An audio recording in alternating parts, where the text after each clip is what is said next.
Qapı qarşısına bu dəfə futbolçularımızın sayı daha çoxdur cərimə meydançasında. Onların sayı hazırda 6-ya bərabərdir. Yerli ötürmə, Azərbaycan sayağı üçün cərməsi və gol!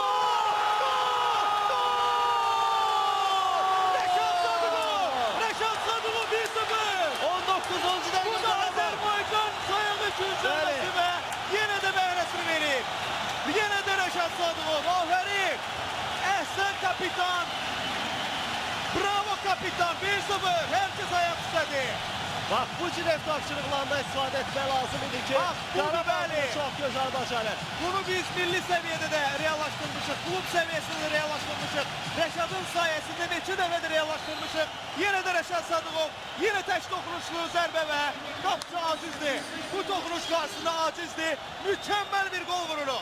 Sanki meydanda nəyə baş verdiyini heç İsveç futbolçular da anlaya bilmədilər son ana qədər. Elə bu barədə danışırdıq ki, Rəşad bizi sevindirdi. Əhsən! Bunun ardı gəlsin. Artıq geriliyi aradan qaldırdıq. İlk oyundakı geriliyi arxaya. Elvin Yunuszadə. Qarayev. Elvin, Rəşad Sadıqov. Kapitan özü keçdi mərkəz xəttini topla birlikdə. Sadıqov. Muharrem, Reynaldo. Reynaldo yerlə ötürmə. Dani Quintana.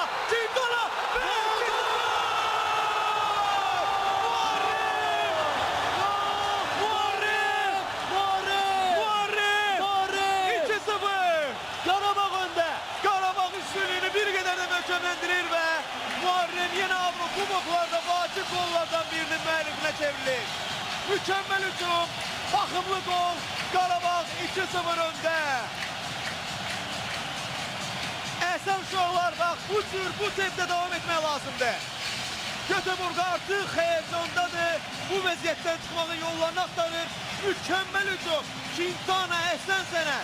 Özü zərbə indirmədi və tamamilə boş mövqedə olan Muharrem'e al vur dedi. Makedonyalı da təbii Artıq ki. fikir verirsənsə ilk oyundan fərqli olaraq Qarabağ bir qədər mərkəzdən çox da cinahlara çəkilmir və bu hiss olunur ki, Qurban Qurbanov həqiqətən də rəqibi çox yaxşı təhlil edib və artıq komandamız 2-0 öndədir hörmətli tamaşaçılar.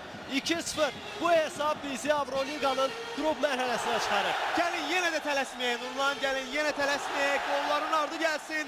Quintana toksir amma belə bir vəziyyətdə çətin də ona tərəf olan bunu başardı. Almeda və Quintana. 3-0.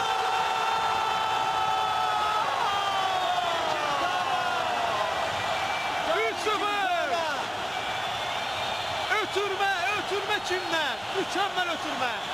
Çox çətin bir vəziyyətdə, hətta inanılmaz bir vəziyyətdə Muharremdən gözəl bir ötürmə. Möhtəşəm ötürmə. Hamı ayaq istədi, hamı ayaq üstə qeyd edir bu qolu. İkinci hissə qolla başlayırıq. Dani Quintana ötürməyə fikir verib. Bravo. Quintana bir hərəkətlə qapçını, müdafiəçini aldatdı və topu boş qapıya göndərir. Tanımayan olsa elə bilərlər ki, bu ötürmə Andres Iniesta edib. Həqiqətən də inanılmaz gözəllikdə bir ötürmə və Dani Quintana soyuqqanlıqla rəqiblərini aladan. İkinci qoldakı o borcunu qaytarmış oldu Muharrem. İkinci qolda Quintana atıb.